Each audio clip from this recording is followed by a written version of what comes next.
ദൈവനാമത്തിന് മഹത്വം ഉണ്ടാകട്ടെ. ഇന്നത്തെ ചിന്തയ്ക്ക് ആം, ആയി 23-ാം സങ്കീർത്തനം. യഹോവ എൻ്റെ ഇടയനാകുന്ന എനിക്ക് മുട്ടുണ്ടാവുകയില്ല. പച്ചയായ പുൽപ്പുറങ്ങളിൽ എന്നെ അവനെ കിടത്തുന്നു. സ്വസ്ഥതയുള്ള വെള്ളത്തിനരികിലേക്ക് എന്നെ നടത്തുന്നു. എൻ്റെ പ്രാണനെ അവൻ തണുപ്പിക്കുന്നു. തിരുനാമം നിമിത്തം എന്നെ നീതിപാതകളിൽ നടത്തുന്നു. ഊരിൽ താഴ്വരയിൽ കൂടി നടന്നാലും ഞാൻ ഒരനർത്ഥവും ഭയപ്പെടുകയില്ല. ദൈവത്തിന്റെ വചനം പറയുന്നു, കഷ്ടതയും ദുഃഖവും നമ്മുടെ ജീവിതത്തിന്റെ അകത്തളത്തിൽ കൂടി കടന്നു പോകുമ്പോഴും ദൈവവചനം നമുക്ക് പരിചയമായി കൂടെ ഇരുന്ന് ആശ്വാസം പകർന്ന് നമ്മെ മുന്നോട്ട് വഴി നടത്തും. പ്രശ്നത്തിന്റെ മധ്യേ നമ്മൾ തകർന്നു പോവുകയില്ല. ദൈവത്തിന്റെ വായിൽ കൂടി വരുന്ന വചനത്തിന് ശക്തിയുണ്ട്. അതാണ് 1-ാം സങ്കീർത്തനം 3-ാം വാക്യം ദൈവം പറയുന്നത്.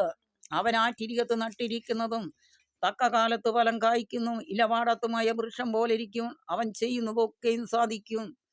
ദൈവത്തിന്റെ വചനം നമ്മെ ആശ്വാസം പകർന്ന് വഴി നടത്തുന്ന വചനമാണ്. അത് ശക്തിയുള്ള വചനമാണ്, ആശ്വാസമേറുന്ന വചനമാണ്. ദൈവം സ്വാന്തനും സമാധാനം നമ്മളെ നൽകി അനുഗ്രഹിക്കും.